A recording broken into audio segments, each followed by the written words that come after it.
Hello friends, welcome to AH times. Friends, ఈరోజు మీ అందరికీ ఈ వీడియోలో ఇప్పుడే వచ్చినటువంటి ఒక ఫ్లాష్ ఇంపార్టెంట్ అప్డేట్ గురించి చెప్పడానికే ఈ యొక్క వీడియోని అయితే చేయడం అయితే జరుగుతుందండి. సో ఫ్లాష్ ఇంపార్టెంట్ అప్డేట్ ఏంటంటే, మన యొక్క ఏపీ రాష్ట్ర వ్యాప్తంగా జూన్ నెలకు సంబంధించిన పెన్షన్లపై అనగా మనకు జూన్ నెలలో ఇవ్వబోయే పెన్షన్లకు సంబంధించి మనకు ఏపీ ప్రభుత్వం అయితే 4 శుభవార్తలు అయితే ప్రకటించారు. అయితే ఈ 4 శుభవార్తలు ఏంటి, దానికి సంబంధించి పూర్తి వివరాలు మీకు తెలియజేస్తాను. అలాగే మనకు జూన్ నెలకు సంబంధించిన పెన్షన్లపై కొన్ని వరాలు అనేది కురిపించారు. అయితే ఆ వరాలు దానికి సంబంధించి కూడా అయితే పెన్షన్దారులు అయితే చాలా సంతోషాన్ని వ్యక్తం చేస్తున్నారు. ఆ వరాలు ఏంటి, దానికి సంబంధించి కూడా తెలియజేస్తాను. ఈ వీడియో మీకు నచ్చినట్లయితే తప్పనిసరిగా లైక్ చేసుకోండి. పెన్షన్దారులు మన ఛానల్ను చూస్తున్నవారు తప్పనిసరిగా పెన్షన్దారులు మన ఛానల్ను సబ్స్క్రైబ్ చేసుకొని పక్కనే ఉన్నటువంటి గంట సింబల్ పైన క్లిక్ చేసి ఆల్ అనే ఆప్షన్ పైన యాక్టివేషన్ అనేది చేసుకోండి. మన యొక్క ఏపీ రాష్ట్ర వ్యాప్తంగా అలాగే మన యొక్క కేంద్ర ప్రభుత్వం నుండి కూడా పెన్షన్దారులకు సంబంధించి ఎలాంటి ఇన్ఫర్మేషన్స్ వచ్చినా తప్పనిసరిగా మీకు తెలియజేస్తూ ఉంటాను. ఇక వివరాల్లోకి అయితే వెళ్దామండి. మన యొక్క ఏపీ రాష్ట్ర వ్యాప్తంగా పెన్షన్ల పంపిణీ అనేది ఆల్మోస్ట్ మే నెలకు సంబంధించిన పెన్షన్ల పంపిణీ అనేది ఇప్పుడు సజావుగా అయితే జరుగుతుంది. చాలామంది అయితే పెన్షన్లు అయితే పొందారు. కొంతమందికి బ్యాంకుల్లో, మరి కొంతమందికి చేతి పంపిణీ అంటే చేతుల ద్వారా పంపిణీ అనేది చేశారు. ఇంకా మనకు కొంతమంది అయితే తీసుకోలేదు. అలాంటి వాళ్ళు అంటే కొంతమంది ఏంటంటే బ్యాంకుల ద్వారా వాళ్ళు ఆధార్ లింకప్ చేసుకోకుండా కొన్ని మనకి ఏంటంటే ఎన్పిసిఎల్ లింకప్ లేకుండా అలాంటి బ్యాంకుల్లోకి ఏంటంటే ఇంకా పడలేదు. అలాంటి వాళ్ళకి ఏంటంటే వాళ్ళు పెన్షన్కి సంబంధించిన అమౌంట్ అనేది డీబీటీ రూపంలో కాకుండా చేతి ద్వారా ఇస్తున్నారు. ఆల్మోస్ట్ ఇది మనకు మే 5th 6th అయితే కంప్లీట్ అయిపోతుందండి పెన్షన్ల పంపిణీ. నెక్స్ట్ మనకు జూన్ నెలకు సంబంధించి అయితే పెన్షన్ల పంపిణీ వస్తుంది. సో ఈ జూన్ నెలకు సంబంధించిన పెన్షన్ల పంపిణీకి సంబంధించి కూడా ప్రభుత్వం 4 శుభవార్తలు చెప్పి మనకు ప్రభుత్వం అయితే దిగబోతున్నారు.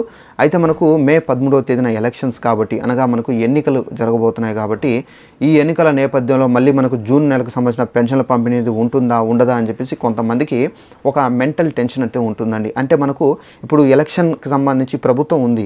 ప్రభుత్వం ఉన్నప్పటికీ ఎన్నికల కమిషన్ అంటే మనకు ఎన్నికల కమిషన్ అయితే మనకు కొన్ని రూల్స్ అనేది పెట్టి ఈ విధంగా చేశారు కదా. మళ్ళీ మనకు ఇప్పుడు ప్రభుత్వం అనేది మే 13వ తేదీన ఎలక్షన్స్ కాబట్టి దానికి ముందే మనకు ప్రభుత్వం అయితే దిగిపోతుంది కదా. దిగిన తర్వాత మళ్ళీ మనకు జూన్ నెలకు సంబంధించిన పెన్షన్లు అనేది ఉంటాయా అని చెప్పేసి ఉండవా అని చెప్పేసి ఒక టెన్షన్ అయితే ఉంటుందండి. తప్పనిసరిగా జూన్ నెలకు సంబంధించిన పెన్షన్ల పంపిణీ ఉంటుందని చెప్పేసి మనకు ఏపీ ప్రభుత్వం అయితే చెబుతున్నారు. అయితే జూన్ నెలకు సంబంధించి మనకు పెన్షన్ల పంపిణీకి సంబంధించి 4 శుభవార్తలు అయితే చెప్పారండి. అయితే ఆ శుభవార్తలు మీకు తెలియజేస్తాను. అయితే మనకు జూన్ నెలకు సంబంధించిన పెన్షన్ల పంపిణీకి సంబంధించి మనకేంటంటే పెన్షన్లు అనేవి మనకు ఈ 3,000 రూపాయలు సో మీకు డైరెక్ట్గా ఇప్పుడు ఏదైతే బ్యాంకుల్లో పడ్డాయో అదే విధంగా ఉండబోతాయని చెప్పేసి కూడా అయితే చెప్పారండి. అలాగే ఎవరైతే వికలాంగులు, అలాగే దివ్యాంగులు, నెక్స్ట్ వచ్చేసి ఎవరైతే రోగులు అంటే లేవలేని పరిస్థితుల్లో ఉంటారో అలాంటి వాళ్ళకు డైరెక్ట్గా ప్రభుత్వ అధికారులు ఎవరైతే ఉన్నారో వాళ్ళు మీ ఇళ్ళ వరకు వచ్చి మీ యొక్క వేలిముద్ర అనేది తీసుకొని పెన్షన్ అయితే అందించడం అయితే జరుగుతుంది. ఇది మాత్రం నో చేంజ్ అని చెప్పేసి కూడా చెబుతున్నారు. మేబీ అదే అవకాశం అయితే ఉండొచ్చండి. ఎందుకంటే మనకు మే నెలలో ఏ విధంగా ఇచ్చారో జూన్ నెలలో కూడా అదే కంటిన్యూ అయితే చేస్తారు. ఇంకా నో ఛాన్స్, ఇక మనకు ఛాన్సే లేదు కదా. సో అదొకటే మనకు పరిష్కారము. అలాగే మనకు పెన్షన్ల పంపిణీకి సంబంధించి రెండవ శుభవార్త చూసుకున్నట్లయితే మనకు పెన్షన్ల పంపిణీ అనేది 3,500 రూపాయల వరకు అయితే మనకు పెంచబోతున్నామని చెప్పేసి చెప్పారు. అలాగే మళ్ళీ కొన్ని కొత్త వరాలు కూడా అయితే ప్రకటించారు. ఆ వరాలకు సంబంధించి కూడా మీకు తెలియజేస్తాను. అలాగే పెన్షన్లకు సంబంధించి ఎవరైతే మనకు ఒక ప్రదేశంలో ఉండి వేరొక ప్రదేశానికి చేరుకొని అక్కడ స్థిరపడి ఉంటారో అలాంటి వాళ్ళకు ఎవరైనా మిస్ అయి ఉంటే కనుక పెన్షన్లు అంటే మే నెలకు సంబంధించి వాళ్ళు రావడము, వాళ్ళకు సంబంధించి బ్యాంక్ అకౌంట్లకు పడకపోవడము, సో వాళ్ళు మిస్ అయి ఉంటే కనుక అలాంటి వాళ్ళు టెన్షన్ పడాల్సిన అవసరం లేదని, వాళ్లకు ఏదైతే మే నెలకు సంబంధించినటువంటి 3,000 రూపాయలు పెన్షను, అలాగే మనకు ఏదైతే జూన్ నెలకు సంబంధించినటువంటి 3,000 రూపాయల పెన్షను, టోటల్గా 6,000 రూపాయల పెన్షన్ అనేది ఒకవేళ వారికి బ్యాంక్ అకౌంట్ ఉంటే వాళ్ళు బ్యాంక్ అకౌంట్లో డీబీటీ రూపంలో అయితే వేసే విధంగా, లేదంటే కనుక వాళ్ళకు చేతికి ఇచ్చే విధంగా కూడా అయితే ఏర్పాట్లు అయితే చేస్తున్నారని చెప్పేసి కూడా అయితే మన యొక్క ఏపీ ప్రభుత్వం అయితే వెల్లడించడం అయితే జరిగింది. అలాగే మనకు పెన్షన్దారులకు సంబంధించి మోస్ట్ ఇంపార్టెంట్ మనకు ఎవరైతే కొత్తగా అప్లై చేసుకున్నారో అలాంటి వాళ్ళకు సంబంధించి మళ్ళీ మీరు నెక్స్ట్ ప్రభుత్వం వైఎస్ఆర్సీపీ ప్రభుత్వం వస్తే మళ్ళీ మీరు అప్పుడు దీనికి సంబంధించి రెక్టిఫికేషన్ చేసి దీనికి సంబంధించి ఎలిజిబుల్స్ ఎవరైతే ఉన్నారో వాళ్ళను కూడా మేము అయితే పెన్షన్లో అయితే ఇచ్చే విధంగా అయితే ఏర్పాటు అయితే చేస్తామని చెప్పేసి చెప్పడం అయితే జరిగింది. అలాగే మనకు పెన్షన్దారులకు సంబంధించి మనకు కొన్ని కొత్త వరాలు కూడా అయితే ప్రకటించారండి. ఆ కొత్త వరాలకు సంబంధించి ఇప్పుడు డిస్కస్ చేద్దామండి. అయితే మనకు ఏపీ రాష్ట్ర వ్యాప్తంగా ఎన్నికలు చాలా ఆల్మోస్ట్ దగ్గరకు వచ్చేసాయండి. అంటే మనకు మే 13 కాబట్టి మనకు ఆల్మోస్ట్ ఒక 10 or 11 days మాత్రమే ఉన్నాయి. మనకు ఆల్మోస్ట్ 10 డేస్ కూడా ఎక్కువేనండి మనకు దగ్గర అయితే వచ్చేసాయి కాబట్టి. సో దీనికి సంబంధించి మన యొక్క ఏపీలో ఎన్ని రాజకీయ పార్టీలు ఉన్నాయో ఆ రాజకీయ పార్టీలు అయితే మనకు వరాలు కురిపించడం అయితే జరిగిందండి. ఇప్పుడు మనకు ఒక్కొక్క పార్టీకి సంబంధించి నేను క్లారిటీగా ఎక్స్ప్లెయిన్ అయితే చేస్తాను. మన యొక్క ఏపీ రాష్ట్ర వ్యాప్తంగా first of all YSRCP party అంటే మనకు అధికారంలో ఉన్న ప్రభుత్వం వీరు ఏం చెప్తున్నారంటే ఇప్పుడు మేము 3,000 రూపాయలు పెన్షన్ అయితే ఇస్తున్నాము, ఈ పెన్షన్ను మేము 3,500 రూపాయలకైతే పెంచుతాము అని చెప్పారు. అలాగే ఈ 3,500 రూపాయలు మనకు అధికారంలో వచ్చిన వెంటనే పెంచుతారా అంటే లేదండి. మనకు అధికారంలో వచ్చిన వెంటనే ఈ 3,500 రూపాయలు పెన్షన్ అనేది పెంచి ఇవ్వరు. మనకు ఎప్పటి నుంచి పెంచుతారంటే మనకు అధికారంలో వచ్చిన 3 సంవత్సరాల వరకు 3,000 రూపాయలు పెన్షన్ అయితే ఇస్తారు. 4వ సంవత్సరంలో 250 రూపాయలు పెంచుతారు. మళ్ళీ 5వ సంవత్సరంలో 250 రూపాయలు, టోటల్గా 3,500 రూపాయలు, ఎండింగ్ అంతా 3,500 రూపాయలు అయితే మీకు పెన్షన్ అనేది ఇస్తారు. అలాగే మనకు నెక్స్ట్ పార్టీ చూసుకున్నట్లయితే టీడీపీ పార్టీ ఏంటంటే మనకు పెన్షన్దారులకు సంబంధించి సూపర్ 6 పేరిట మనకు రిలీజ్ చేశారు. అయితే మనకు టీడీపీ పార్టీ ఏం చెప్తున్నారంటే ఇప్పుడు ఏదైతే మనకు 3,000 రూపాయల పెన్షన్ అయితే ఇస్తున్నారో ఈ పెన్షన్ని 4,000 రూపాయలు అయితే ఇస్తాము.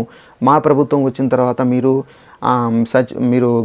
ఎక్కడంటే అక్కడికి వెళ్ళి పెన్షన్లు అయితే తీసుకోవాల్సిన అవసరం అయితే లేదు.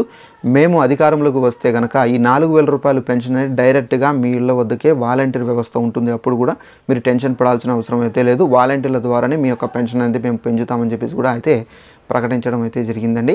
అయితే మీ యొక్క పెన్షన్ 4,000 రూపాయలు. అలాగే వికలాంగులు ఎవరైతే ఉన్నారో వాళ్ళకు డిఫరెంట్గా పెన్షన్ ఇంక్రీజ్ చేశారు. దానికి సంబంధించి కూడా వీడియో అనేది నెక్స్ట్ చేయడం అయితే జరుగుతుంది. అలాగే మనకు కాంగ్రెస్ పార్టీ కూడా ఏంటంటే పెన్షన్దారులకు సంబంధించి కూడా అయితే పెంచారు. వాళ్ళు 5,000 లేదా 4,000 మ్యాక్సిమం పెంచారు. సో ఈ విధంగా అయితే ప్రతి ఒక్కరూ పెంచారు పెన్షన్. ఈ పెంచినటువంటి పెన్షన్తో పాటుగా మనకు టీడీపీ పార్టీ ఏంటంటే ఇప్పుడు ఎవరైనా పెన్షన్కి సంబంధించి అప్లై చేసుకోవాలంటే 60 ఇయర్స్ అనేది కంప్లీట్ అయితేనే మీరు పెన్షన్కి సంబంధించి అప్లై చేసుకోవాలి. లేదంటే మీరు పెన్షన్కి సంబంధించి ఇన్ఎలిజిబుల్ అంటే మీరు అర్హులు కారు అని గుర్తించబడతారు. అయితే ఇప్పుడు టీడీపీ పార్టీ ఏం చెప్తున్నారంటే మా ప్రభుత్వం వస్తే కనుక 50 సంవత్సరాలకే ఎస్సీ ఎస్టీకి మేము పెన్షన్లకు సంబంధించి అప్లై చేసుకునే విధంగా అయితే ఒక రూల్ అనేది తీసుకొని వస్తాం. సో ఆ రూల్ ద్వారా ఏంటంటే 50 సంవత్సరాలు ఉంటే చాలండి మీరు పెన్షన్కి సంబంధించి అప్లై చేసుకునే విధంగా బీసీలకు కూడా మేము తీసుకొని వస్తామని చెప్పేసి ప్రకటించారు. అయితే 50 సంవత్సరాలు ఉంటే కనుక మీకు పెన్షన్ అనేది వస్తుంది.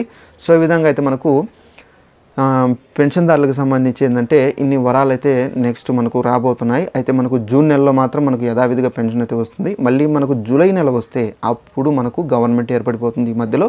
సో ఆ గవర్నమెంట్ ఏదైతే మనకు ఫామ్ అవుతుందో అంటే మనకు అధికారంలోకి వస్తుందో సో అప్పుడు మనకి ఏంటంటే ఆ గవర్నమెంట్ విధించేటువంటి నియమాలు నిబంధనల ప్రకారం అయితే మనం పెన్షన్లకు సంబంధించి కొత్తగా ఎవరైనా పెన్షన్లకు సంబంధించి అప్లై చేసుకోవాలన్నా ఆల్రెడీ ఎవరైనా అప్లై చేసుకున్న వాళ్ళు ఏదైనా పెన్షన్ పెంచిన హామీ ఇచ్చి ఉంటే కనుక ఎలక్షన్స్ ముందు ఆ పెంచినటువంటి పెన్షన్ అనేది మీకు రావాలన్నా సో ఈ విధంగా అయితే మనకు గవర్నమెంట్ అయితే రావాల్సి అయితే ఉంటుందండి.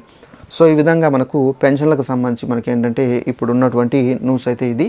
సో ఇది మనకు పెన్షన్లకు సంబంధించి జూన్ నెలకు సంబంధించి పెన్షన్లు ఇచ్చేదానిపై అయితే శుభవార్తలు అయితే ఇవైతే ఉన్నాయి. ఈ వీడియో మీకు నచ్చినట్లయితే లైక్ చేసుకోండి. ఇలాంటి ఇన్ఫర్మేషన్ ప్రతి ఒక్కటి మీరు తెలుసుకోవాలంటే ఛానల్ను సబ్స్క్రైబ్ చేసుకొని ఫాలో అవుతానండి. ప్రతి చిన్న ఇన్ఫర్మేషన్ ఏపీకి సంబంధించి తెలియజేస్తూ ఉంటాను. Thanks for watching this video. All the best.